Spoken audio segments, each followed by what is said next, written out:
Houve um tempo em que o mundo estava sob escuridão. Era uma época de esmagadora pobreza, doenças e morte. O povo comum era iletrado. Eles viviam em constante medo do julgamento e do inferno. A igreja oficial controlava todos os aspectos da vida, desde o nascimento até a morte. E por um preço, os padres asseguravam uma vida futura melhor. Mas tudo isso mudou com o surgimento de uma luz na Inglaterra. Mentes foram despertadas, e uma vez que a luz da reforma foi acesa, ela nunca mais seria apagada. Esta é uma história de coragem e força contra toda oposição. A queima de hereges e daqueles que arriscavam suas vidas para seguir a luz. É uma luta por ideias, sobre as almas de homens, seus sonhos e propósito na vida. A igreja reagiu, caçando e matando qualquer pessoa que apoiasse essas novas crenças radicais. Junte-se a nós, enquanto descobrimos as vidas heróicas daqueles que lideraram este movimento e mudaram o mundo para sempre. Essa é a história da luz desacorrentada.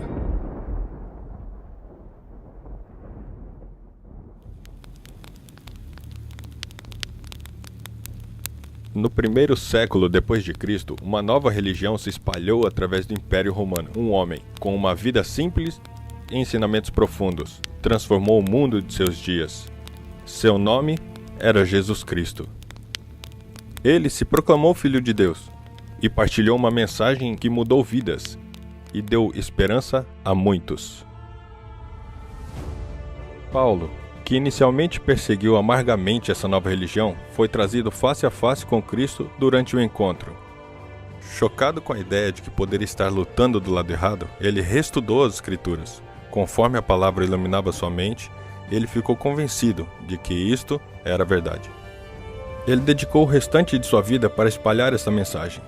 Ele viajou mais de 16 mil quilômetros a pé e mais alguns milhares em navio, enquanto levava a mensagem de Cristo através do Império Romano.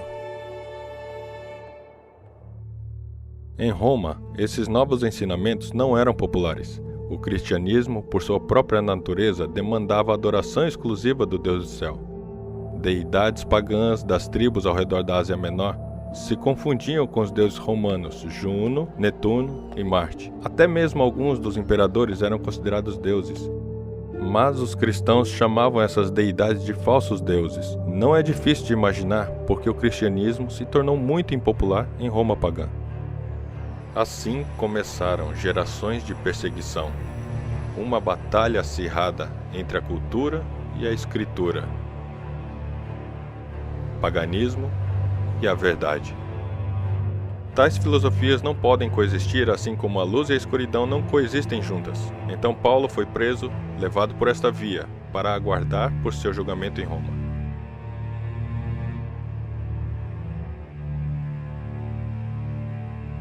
Quando condenado, ele foi transferido para a prisão mamertina a fim de esperar sua execução. Nós estamos na prisão mamertina. É incrível pensar que foi exatamente aqui que Paulo se assentou e ficou aguardando sua execução. É escura, é úmida, esse não é o lugar onde você quer estar por qualquer período de tempo. Paulo, ao ser levado desta prisão, foi decapitado fora das muralhas da cidade de Roma. 2 anos após a execução de Paulo, numa noite quente de verão, um incêndio começou em Roma. Foi iniciado entre as lojas próximas ao Circo Máximo e queimou incontrolavelmente por 6 dias. Quando a fumaça clareou, uma grande parte de Roma havia virado apenas cinzas. Rumores se espalharam de que Nero havia causado o incêndio. Já por algum tempo, Nero queria acabar com o terço da cidade de Roma para construir uma série de palácios chamado Nerópolis, mas o Senado tinha se oposto. Agora, com a cidade em cinzas, ele poderia seguir com suas ambições. Quando rumores se espalharam de que ele havia causado incêndio, ele começou a procurar um bode expiatório e seu olhar se fixou nos cristãos. Perseguição seguiu-se por todo o império. Multidões em busca de prazeres, viciadas por êxtase e entretenimento, se ajuntavam em anfiteatros e coliseus, onde gladiadores lutavam até a morte, e animais famintos atacavam homens armados. É difícil de imaginar que este campo cheio de mato era o circo máximo de Roma. Ao redor desse campo, mais de 250 mil pessoas se ajuntavam, mas é o que acontecia entre as corridas de carruagens que eu acho mais fascinante. Um altar era colocado e cristãos eram levados perante esse altar e forçados a fazerem a última decisão. A quem eles iriam seguir? A Deus ou ao imperador? Com apenas uma pitada de incenso, eles poderiam salvar suas vidas. Mas esses cristãos não se comprometeriam. Ao invés, eles decidiram morrer. Uma das mais terríveis mortes que se pode imaginar. Um homem idoso, Policarpo, um líder na igreja cristã primitiva, foi levado a um anfiteatro cheio de milhares de pessoas sedentas por sangue. A atmosfera mudou quando a multidão viu este homem idoso sendo arrastado até o altar pagão ao centro. O procônsul, querendo salvar sua vida, lhe ofereceu a liberdade se ele apenas colocasse uma pitada de incenso no altar. Mas Policarpo recusou. 86 anos tenho eu servido a ele e nunca me fez nada errado. Como posso eu negar meu senhor agora? Ele escolheu morrer. O fogo foi aceso, mas o vento soprou as chamas para longe dele.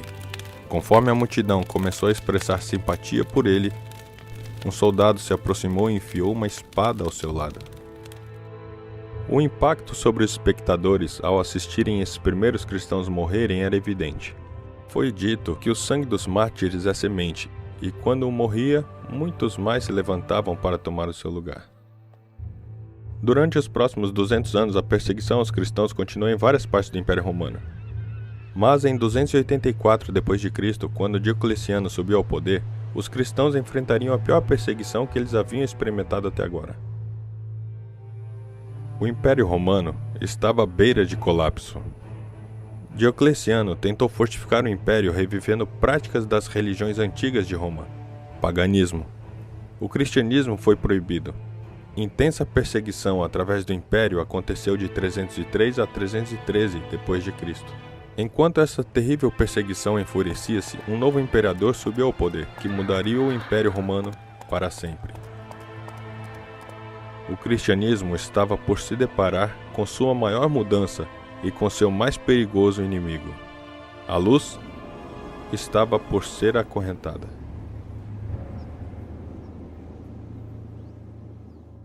O ponto de mudança aconteceu quando Constantino se preparava para batalhar contra Maxêncio, um rival ao trono. No dia anterior à batalha, ele afirmou ter tido uma visão do Cristo e ter ouvido as palavras: "Nesse sinal conquistarás." Sendo um homem de ação, ele voltou suas tropas e mandou que colocassem o sinal da cruz nos escudos e também fez disso um dos estandartes para ser levado na batalha.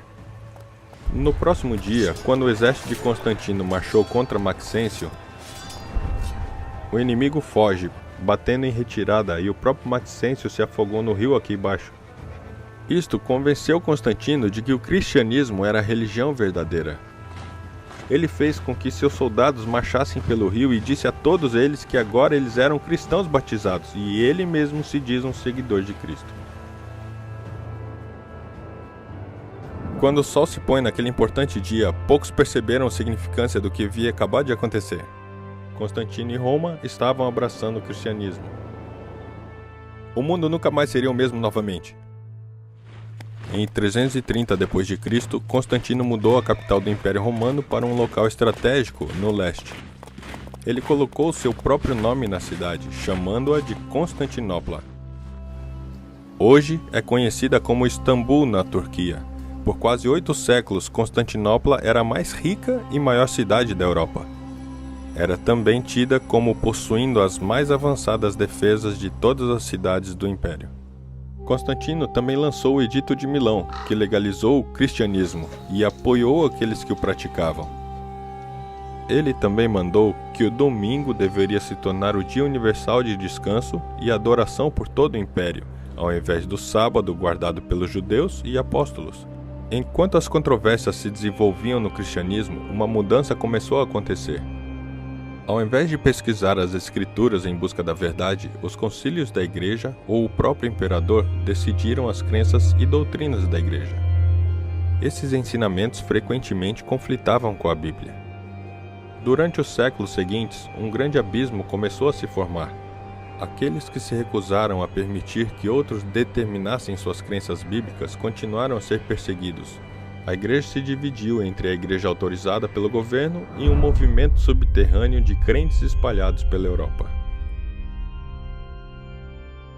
O Império Romano havia permanecido por séculos, mas agora estava se deteriorando por dentro e sendo atacado por fora por invasores bárbaros. Roma não poderia mais resistir à pressão e, finalmente, desabou. Enquanto o Império declinava, em seu lugar, a igreja em Roma se erguia com proeminência e poder. Enquanto o quinto século se aproximava do seu fim, uma mudança fundamental estava acontecendo dentro de Roma. O que uma vez havia sido superpoder pagão e político, agora estava se tornando o centro do cristianismo na Europa.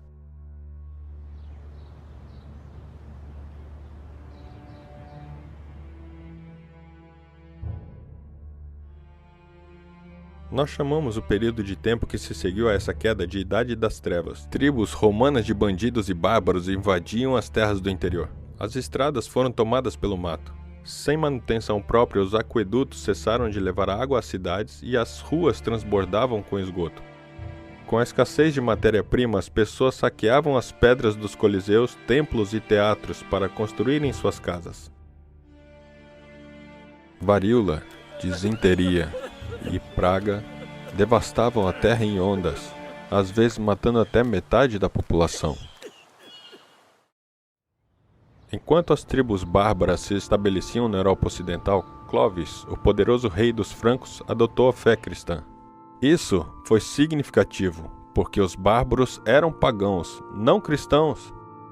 Milhares de seus súditos seguiram seu exemplo e foram batizados como cristãos. Ele até permitiu seu exército a lutar pelo bispo de Roma. O cristianismo parecia se espalhar rapidamente.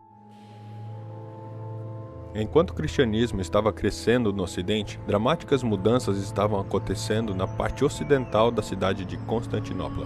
Na noite de 31 de julho de 528, Justiniano o Grande estava prestes a assumir o trono após a morte de seu pai, Justino. Naquela noite, ele diz ter sonhado com um império universal, com um Estado, uma lei, uma igreja que governava todos.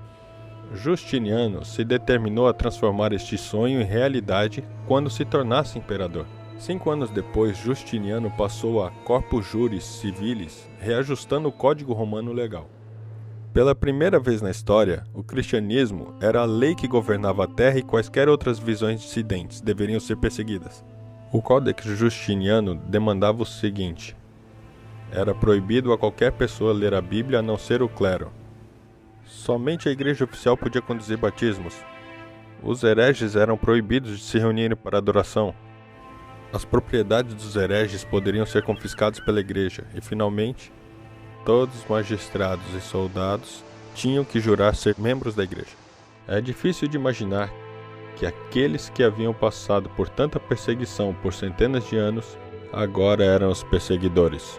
A luz estava sendo acorrentada e levada para longe das pessoas pelos editos de homens. Enquanto isso, na parte ocidental do império, a cidade de Roma havia sido dominada pela tribo bárbara dos ostrogodos. Eles não reconheceram as leis de Justiniano e rejeitaram muitos dos ocupantes da Igreja Católica Romana. No inverno de 537, Justiniano, com seu general Belisário, chegou para libertar Roma. E no final de 538, Roma estava livre dos ostrogodos e o Código de Justiniano se tornou a lei de todo o Império Romano.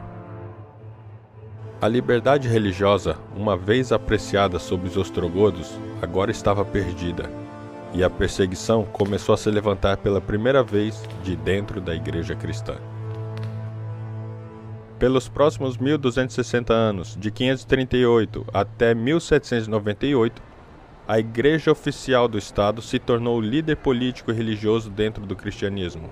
Catedrais ornamentadas foram construídas, conventos e monastérios multiplicaram e se tornaram o centro da educação na Europa.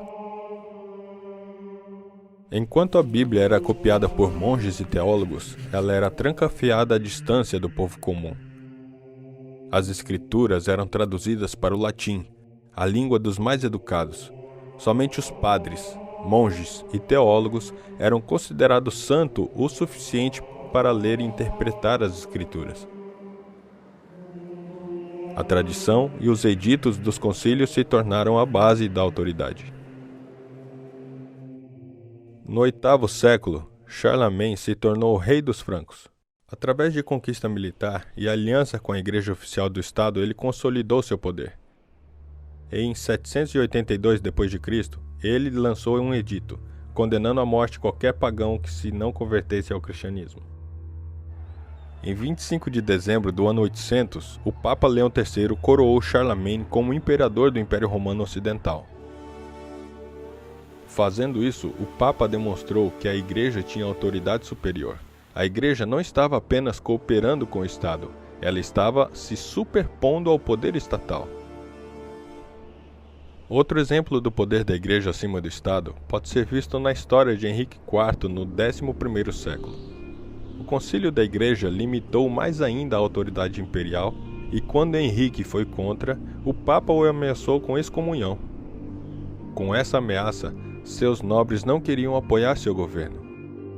No meio do inverno de 1077, Henrique atravessou os Alpes até o castelo de Canossa, onde o Papa Gregório VII estava ficando. Em pé, ao lado de fora do portão do castelo, descalço na neve, o rei Henrique esperou por 3 dias como penitência antes de ser admitido para pedir perdão ao Papa. A Igreja era a instituição mais poderosa na Europa e estava disposta a demonstrar essa autoridade para avançar seus propósitos. Mas a luz não estava completamente extinguida. Pequenos grupos de crentes escondidos nos Alpes italianos mantiveram a Bíblia viva na sua própria língua. Eles carregaram a Bíblia por séculos de amarga perseguição enquanto espalhavam sua luz pela Europa. Essas foram as pessoas que mantiveram a chama da verdade brilhando na escuridão da sua era. Esses foram os valdenses. Os valdenses eram um pequeno grupo de crentes que moravam aqui às sombras dos Alpes italianos. Sendo evangelizados na época dos apóstolos, eles cuidadosamente preservavam as preciosas verdades que lhes foram ensinadas através da Bíblia. Enquanto muitos na Europa caíram sob as sombras da Igreja Estatal, os valdenses se tornaram o foco de intenso doutrinamento. A Igreja Estatal assumiu a autoridade para mandar nas crenças e práticas de todos os crentes. Ela se tornou a consciência da sociedade. Como resultado, a maioria da Europa, sem a habilidade de comparar os ensinamentos da Igreja com as Escrituras, sucumbiram em superstição. Eles viviam com medo de um Deus severo, atividades sobrenaturais e também com medo do julgamento. Mas os valdenses não tinham nenhum desses medos, porque eles haviam descoberto o Deus amoroso da Bíblia. Industriosos e generosos, os valdenses eram fazendeiros, pastores e artesãos. Eles gastaram muitas horas transformando essas montanhas rochosas em terras férteis cheias de flores e vegetação. Regularmente, depois de um dia duro de trabalho, eles se juntavam para ler a Bíblia, cantar hinos ou memorizar grandes porções das Escrituras.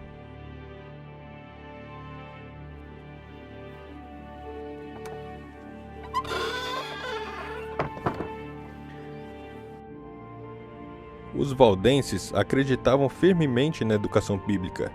Eles construíram essa escola, o Colégio dos Pastores, para treinarem rapazes jovens nas Escrituras. Aqui, eles memorizavam e copiavam grandes porções da Bíblia. Mas, não contente em manterem o conhecimento da Bíblia somente para si, eles se sentiram compelidos a liderarem outros da escuridão para a luz da Palavra de Deus. Em cada escola haviam 10 a 12 jovens que eram cuidadosamente educados para se prepararem para o trabalho missionário. Aqui nessa escola, pastores os instruíam nos ensinamentos das Escrituras e na arte de partilhar com outros. Quando terminavam, eles viajavam pela Europa como artesãos e vendedores, levando consigo as preciosas verdades da Bíblia.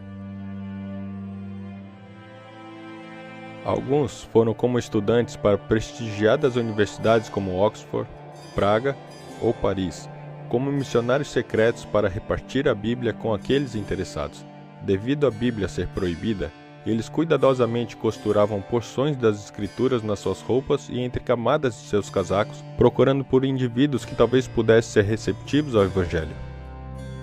Mas esse trabalho era perigoso, era difícil saber em quem você podia confiar. Será que a pessoa com quem você estivesse conversando estava genuinamente interessada ou era um padre tentando te pegar? Um erro, ou palavra errada, na presença da pessoa errada, levaria ao aprisionamento, tortura ou morte. Ser um membro da igreja secreta era um risco. As relações entre a igreja estatal e os valdenses eram tensas. Os valdenses rejeitavam o misticismo da comunhão da ceia. Se recusavam a confessar os pecados a um sacerdote devido à Bíblia ensinar que somente Deus pode perdoar os pecados.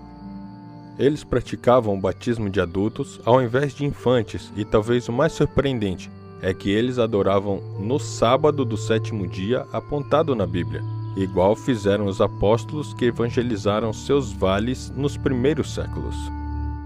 No ano 1160, a Igreja Romana condenou os valdenses como hereges e demandaram que eles ou se retratassem de suas crenças e estivessem em conformidade com os ensinos da Igreja, ou enfrentariam a ira de Deus. Os valdenses se recusaram.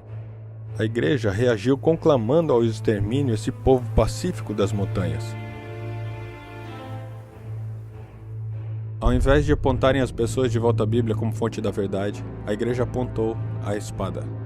Em 1209, o Papa Inocêncio III convocou uma cruzada contra os valdenses e um grupo relacionado de crentes chamado de albingenses. O que seguiu foi uma matança horrorizante. Quando perguntado pelos soldados o que deveria ser feito com os refugiados saindo da cidade sitiada de Baziers, o representante do Papa os respondeu: matem todos. Deus identificará seus filhos. Toda a população, quase 30.000 pessoas, foram massacradas. Séculos de perseguição, sem misericórdia, quase os exterminaram. Exércitos, liderados por padres, marchavam por estes vales, atacando e destruindo casas. Bíblias foram queimadas, fazendas destruídas, e corpos ficavam jogados no chão. Em todo momento, os valdenses deviam estar prontos para fugir por caminhos entre as montanhas nos Alpes.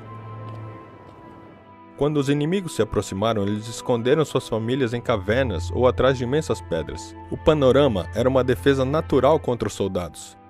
Mas os valdenses nem sempre conseguiam fugir dos seus inimigos. Em um ataque, mais de 1.000 valdenses foram conduzidos até o topo desta montanha. Homens, mulheres e crianças foram então jogados do casteloso para morrerem lá embaixo.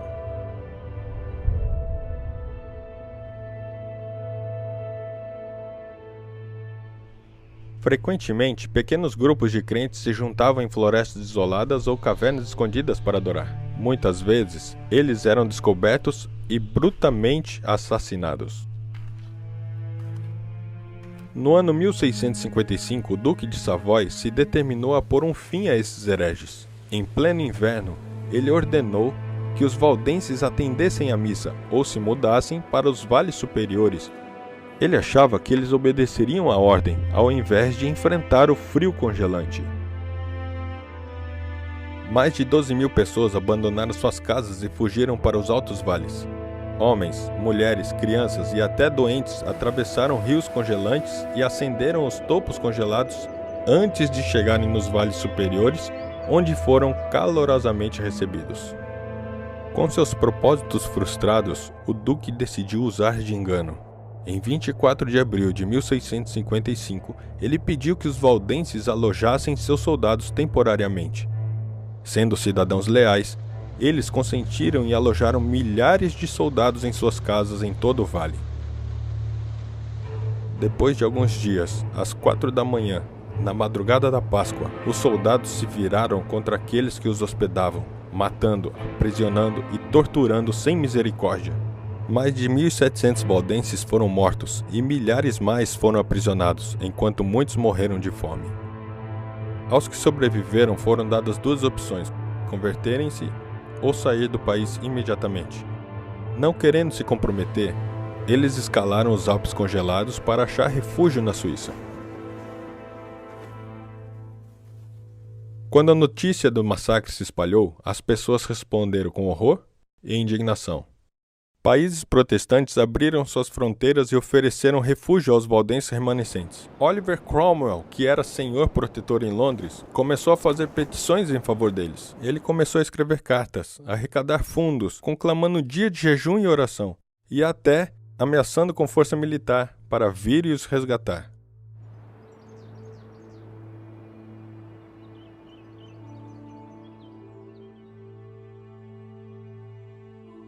Eu tenho que perguntar, quais das duas crenças que trouxeram tanta perseguição? Era porque eles acreditavam em um Deus pessoal? Ou talvez porque eles se recusaram a confessar seus pecados a homens? Ou talvez era porque eles tinham a Bíblia na sua própria língua? O que quer que fosse, os valdenses foram mortos sem nenhuma misericórdia.